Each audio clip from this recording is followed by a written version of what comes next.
We have Georg Schmiel, who you all remember from yesterday, so you probably need no further introduction. Actually, Georg, could you stand up and introduce? Just stand up. Stand up?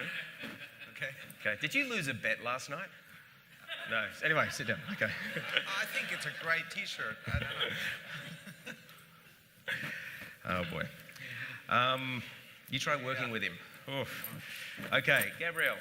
Thank you for joining us. Gabriel is the CEO and co-founder of Properati, a real estate marketplace that offers a performance-based business model in Latin America, where clients only pay per lead. The company has over 2 million property listings in Latin America, 35 employees based out of Buenos Aires. You got some guys in Santiago, Mexico City, and Sao Paulo. Since Properati was started in September 2012, has raised nearly $5 million in funding from a range of VCs. So congratulations on that. And we have Mariano, who is the CEO of Transactional Business Unit for El Comercio in Peru. Under his leadership, the company has transformed from print to digital in real estate, jobs, and cars. Mariano is also the former founder of Dridco, an Argentinian group of online classifieds for LATAM, and the former CEO, I guess, of Zonaprop, the leading real estate site in Argentina. So congratulations on that. So we're going to have an interesting chat today on what it takes to actually win in these markets. We'll put up the Slido thing because I think that works very well, right? You guys get to ask a lot of questions as we go through. So make sure you're using the app, and you can be anonymous if you like in your questions. So let's start first because we've just come off to actually Mexico and LATAM as a whole. So let's start with the emerging markets, Georg, that you've been involved in over time. Yeah. Primarily Southeast Asian markets. And Africa and Middle East via different companies. Okay. So can you give us an idea of, from your perspective, what are the key challenges in those markets? What are the characteristics of those markets that make it hard to win? Because everyone says, oh, one day it will be like an England or it doesn't really matter. Fill in the Western name. And that's exactly, I think, one of the biggest issues is that you adopt the knowledge from one market too much and expect everything to happen in the same way. For example, if you think of the Philippines, there's this sachet culture, of where all liquids are in these little sachets, and instead of bottles, like all the pharmaceutical products, and people thought when the wealth grows, this will transform to the normal bottles, but people simply bought more sachets.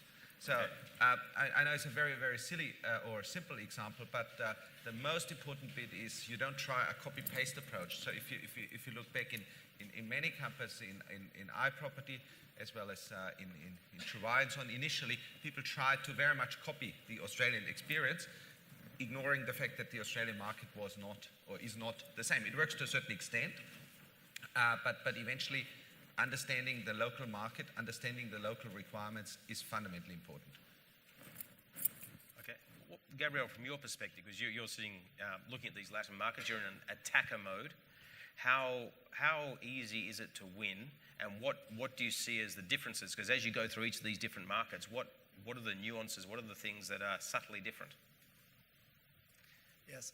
Let me talk about Latin America because I think emerging markets, it's Asia, it's Latin America, but I can tell about Latin America, and we operate at 4 countries at the same time with a very small team. We are based in Buenos Aires, but then in the other 3 countries, Chile, Brazil, and Mexico, we have a local marketing and sales team.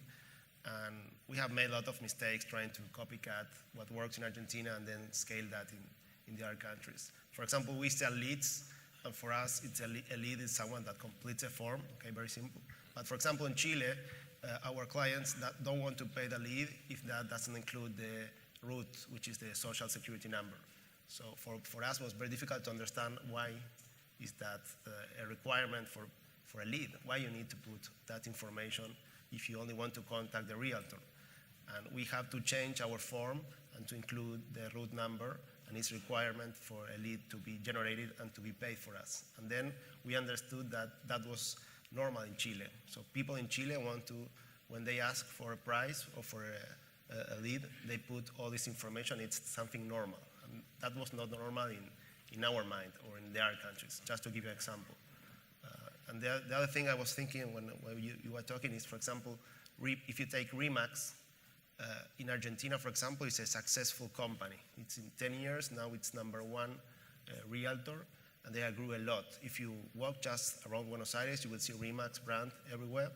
If you look at Brazil, Remax brand, nobody uses Remax. So they invested a lot of money, they get broke, and then starting again, investing heavily, but the brand is not something that you will see on the street, etc. So just to give you 2 small examples of how it's different in Latin America. Okay.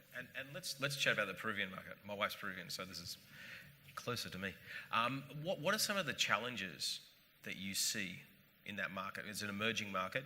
It has its own nuances. Even floods recently sort of impacted real estate sales and I guess revenue that were generated by the sites. So from your perspective, what are some of the more interesting challenges that you have in operating in an emerging market? I would say that, again, Latin America, from the distance, looks like a very similar place to do business. I would say Brazil and Spanish Latam. But when you go deeply there, different countries are quite different. How much different? I don't know, but it's not easy to be global there, and it's not easy to be local there. And to be local there, we have a problem of scale. For example, Peru is a 30 million population country with a low internet penetration yet, with an e-commerce that's still growing. I would say that it is perhaps 5 years below Argentina or Mexico or Brazil. And we were listening yesterday to many innovations issues here, awesome things. We have to understand how to pursue that, how to get to that innovation, because we have to do that. But it's a trade-off between monetization and innovation. 12 years ago, when I began working on the online classifieds, we realized that we were perhaps between 5 or 10 years that United States or Europe, which were at that moment the most important countries, were 5 to 10 years ahead of us. Now the gap is closing, so we are perhaps 2, 3, 4 years. So we can't wait to see what will happen there. We have to innovate. We have to work deeply on that. Yeah. And I would say that the third thing is payment channels. Latin America is a very informal region. In Peru, 70% of the population has not bank accounts. So we have to deal with that. We have to know how to deal with that. It's mainly in the car classifieds, which is most important because it's a C2C situation, and we have to know how to monetize that, taking into account that many of the customers doesn't have credit card. So that's why fintech initiatives are quite strong there now, and they are focused on how to go deeply into non-bancarized people. Yeah. Now, what's interesting with sort of a common theme around this is that we can look at fantastic things around bots and artificial intelligence and machine learning and so on, but if someone can't pay, that's a bit of a bigger problem to solve. It is. And it's almost like you have to help re-architect the society so you can then extract the value, and you can get caught up with the sex and the glamour of the machine learning and artificial intelligence, but if at the basics they don't have the capacity to execute, then it's all for nothing. So what I'm curious though, and I think Georg, you've probably seen this because you've got exposure across multiple, even the there's a question there about Africa, which I thought was quite interesting, is is it worth really focusing on places like Africa, which must have very similar problems? Definitely similar problems. And by building such an infrastructure, what you're virtually also doing is creating a moat against new entrants. So the asset in the business becomes then the platform rather than other things which other portals take for, or in other countries take for granted. I would say it's definitely worth it. It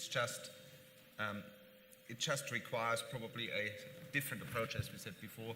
Not every country is the same. And I remember in the Property Portal Watch conference in Thailand, was this guy from, I think, Mozambique, biggest portal in Mozambique, and it was very, very interesting talking to him. The principles are the same. It's just how you get there. I mean, it's in the end, it's either real estate or it's either cars or what have you not, what other classified. But the question is how you do it, and it's very important to think about that. For example, in iProperty, the infrastructure which wasn't there is that nobody really had a good CRM system, and the other challenge was that the listings weren't exclusive. So if you throw those two things in, everybody tried to steal everybody's listing. So in the end, you would have ended up with every agent showing every property. So huge multiplication. And there were certain things to be put in place, like quality assurance was absolutely, control was absolutely fundamental. A CRM system, like an app for the agent, the same in iProperty, an app for the dealer. Have I ever tried different types of business models in Asia or just subscription? Let me think. Just subscription. It was never really just a subscription. It was like in most cases, point system where you could buy either standard listings or multiple listings. So you would subscribe to a certain amount of coins, like electronic coins, and you would use these coins to purchase on a per listing basis the size and the advertising. So yes, it was subscription, but not in the standard form of subscribe and you can upload as many listings as you like. Actually, that brings up an interesting point. I mean, quite often the major players in the established markets are sort of stuck in what they have to do. They're pretty much stuck in subscription-based models, and for them to then move into transactions or anything else is problematic. Not impossible, but more problematic because they've really built a business based on saying, Mr. Agent or whoever, trust me with your listing. I'm going to build, drive your traffic. Oh, by the way, I'm now going to become you. We'll sort of just, have a slight problem. Gabriel, you guys take a very different approach. You're about getting into the transaction. Do you think emerging markets and early stage markets are far better suited to this sort of play? That's a tough question. Yes, I think, let me give an example. For example, in Brazil, it's a difficult market, difficult situation right now. And for us, it's a record in revenues since we started the company almost 5 years ago. And you say, how it's that happened? Okay, because if you charge per lead, you have a performance-based business model. So when the economy goes down, everybody, the big players, the small players, start thinking, where am I going to put my money and return on invest? So if you look at the big developers in Brazil, all those guys have a CRM. They know what they're doing. They have call centers. They track everything. They send to us reports comparing our leads through our competitors, the return on investment they are having in all the leads that we are sending. So they know how to work very well. If you look at the biggest players in Argentina, you can find the same. In Mexico, you have, for example, Glass, which is a big developer, the same thing. In Chile, also, you have the same thing. So if you look at the top of the pyramid, you have big players, and they know what they're doing. They buy leads, and they know how to track. If you go, take a small realtor, then the situation is completely different. Perhaps you have to go and say, okay, pay me a subscription, let's say $50, $100 per month. I give you the CRM, or I integrate with your own CRM, and that's it. So you have to be very careful because different players have different ways of working, and it's totally different in how you need to approach monetization. Okay, but it sounds to me like there's more of an opportunity in these emerging markets to extract value, getting closer to that transaction. Because the the infrastructure is not well established. I mean, so clearly the NAR in America is the ultimate into like a union of agents getting together and maintaining a way in which business is operated, and trying to chip that, whether you're the Redfins of the world or you're the Purple Bricks coming in or whatever, you're really going to get hammered by the union, okay, to keep that status quo. Whereas in these other markets, there's probably no union, or if there is, it's a very weak one, and the practices of the industry itself are very loose. So I think that probably creates the opportunity. To be closer to the transaction, that is, I think, your question, we are doing with some clients specifically, in some of the countries, we are calling the leads ourselves, and we are doing the meetings between the leads and the developers of the showroom. So we are charging not per lead, but when the lead goes to the showroom, we track that, we go with the person to the showroom, and then we charge a commission if they buy. We are doing this at multiple countries at the same time with a number of clients, and so far it works very well. Around 10% of the leads are converting into the sales showroom or some kind of sales office, and now we are seeing those people, if are buying or not. It takes a while, not 1, 2, 3, 4, 5 months, depending on the financing product, and that's something I think very important. For example, we have a client in Argentina that give us the information that with 1,000 leads, they make 20 sales. And another client, very similar product, with 1,000 leads, they make 1 or 2 sales. And you say, how is that possible? And the answer is the financing option they're giving. So the first client gives 150 payments to buy a new apartment. And the other one, it's 50% cash, and then the other 50% in the next 24 months. So the same leads, very similar products, the only change is the financial proposal, and that changed the equation. Yeah. So our biggest client in Argentina now is the one that gives these financial opportunities to the clients, yeah. Just to give you. I think that the top question there, which Mariano, I've got for you, is sort of, we often think print is dead, right? Or we hope print is dead. The challenge is in many of these markets, it doesn't die. It just keeps going. In some markets, it actually keeps growing in terms of value. So from your perspective, what's happening with print in Peru? How competitive is it to the online space? And do you see a changing in the balance? First of all, I would say that growing and print classified, it's an oxymoron itself. Mm-hmm. They are not growing at all. On the other hand, in Peru, I arrived into Lima almost 1 year ago, and what I saw and what I still see is that print classified are still alive. They generate money, they generate value to the customers. They are declining. The balance is, of course, going to digital. It's happening what happened at least in the other countries of Latin America, perhaps 5 or 6 years ago, or 7 years ago.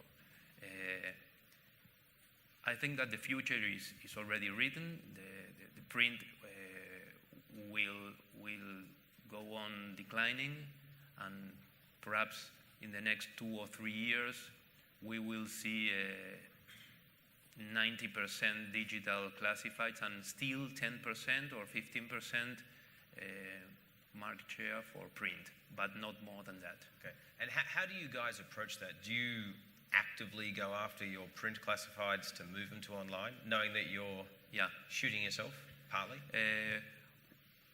We are not killing the print. It's still a huge amount of money. What I see that a couple of years ago, print used to subsidize digital.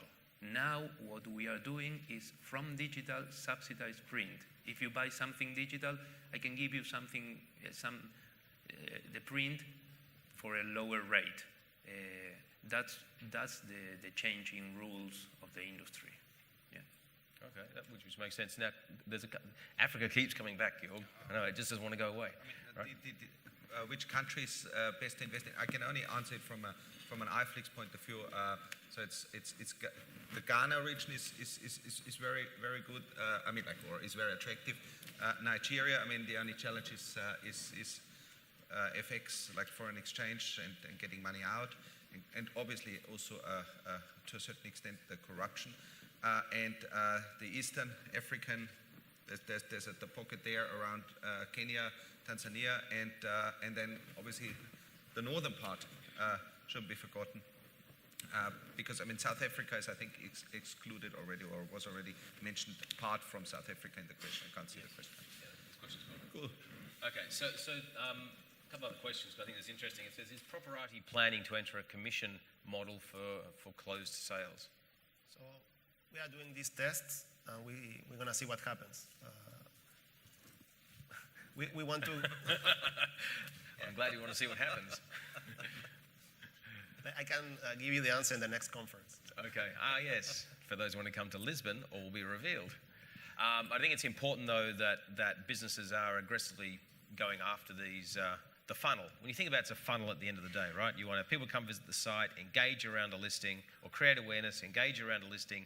Hopefully through that engagement, you generate leads, and then you convert those leads to a real sale. And if you convert them to a real sale, you'll capture the greatest part of the value in that value chain. How would you do that, though? How do you make sure that the developer pays, and B, that and that's got a whole bunch of stuff around A, claiming that you didn't drive the lead and you probably did, and B, how do you then make sure that you keep track of all this? So this test that we are doing, we are using our own platform. So we are using the lead from Properati. We are using Chatterix, which is the platform that we have for chatbot. So I have a couple of people of Properati using our own product. So before that, they were selling Chatterix. Now they are using Chatterix. So they are reporting bugs, and they are talking to the technical guys, what's happening here doesn't work. And we integrate also that with our own CRM. So we are trying to simulate how our leads perform to actual sales, and that gives us a lot of knowledge to improve our product and to help our clients. Sometimes, for example, you have a medium-sized developer. You don't have the size to have your own sales team. If you are a Ciruela in Brazil, you have 1,000 realtors selling 24 hours a day, etc. But that's not the normal case. So the idea, our challenge is to help all kind of size of developers or people who want to sell online to have the same tools and the same platforms and the same opportunities to sell like the big ones. That's basically what we want to do. And then if we success on that, we can charge per lead, we can charge subscription, we can charge a percentage of the sale. It will depend on the type of client, etc. But there's no, I think, fixed model of thinking about this. I think big market, different type of clients, different type of business model you need to adapt for that. We are now very concentrated at developers, and then when we're going to go to the other part of the market, we're going to also provide different service and business model. Okay, excellent. Now, there's a question here about the pricing gap between print and online at El Comercio. And are you losing monetization in that switch? I assume you're not charging the same amount for online. There's not a secret that moving from print to online at the beginning means losing monetization. We know that we are planning the transformation from print to digital, and not only in classifieds, but only on the press side. And that means initially losing monetization because newspapers used to have very few customers with a very high ticket, and online has quite different mix. So that means to change our commercial policies, our pricings, our go-to-market, our technology, and so of course in the beginning we lost monetization, and I think that we are in the breaking point in order to grow again with the monetization. Okay. Now, what's very interesting around that is if you look at the price of a listing on REA can be up to $7,000 for a listing for 30 days. Rightmove, when you look at their market reports are now starting to show the yield that print used to extract per listing. And they're showing how much they're extracting, and they're showing how much print is extracting, because clearly in their mind they're trying to get back to that amount under the belief that, well, I used to be able to extract that much, why can't I extract that much again? And it's almost a little bit of a race before the industry the amount spent collapses, and you want to try to move your pricing up so to keep that total spend up. I think just to wrap up, so we can go and have some morning tea, are there any last thoughts about the challenges that these emerging markets truly have? Is there a bit of advice for someone either in the market or looking to enter one of these markets that you want to give them? Maybe three things. One is, as I said earlier, don't copy-paste an approach. B is hire a lot of locals. So I'm a big believer in locals rather than imported knowledge, because that also fuels this copy-paste approach.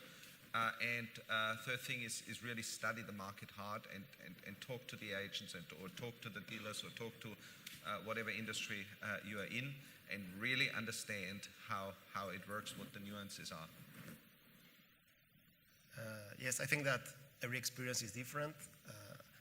My only suggestion will be real estate is a huge market, especially in emerging markets or Latin America. It's very fragmented, so it's very difficult to have traction in something. So my advice will be try to focus on a specific vertical, specific needs, and from that point, when you resolve that problem, scale it. But not try to be the biggest portal in all Latin America at the same time. That's very difficult to be done, and I don't know if it makes sense to do that. Okay. And Mariano, any last thoughts? Educate. People need to change, and they are not that involved in all these changes. So we have to go to the market with a different approach, as if we were in a non-emerging market. And the second, I've already mentioned, is collections, payments. It's not that easy to collect the money you are looking for. Okay. Excellent. Well, thank you very much for discussing what's happening in emerging markets and your views. Thank you. Thank you. Thanks, Gabriel. Thanks, Mariano.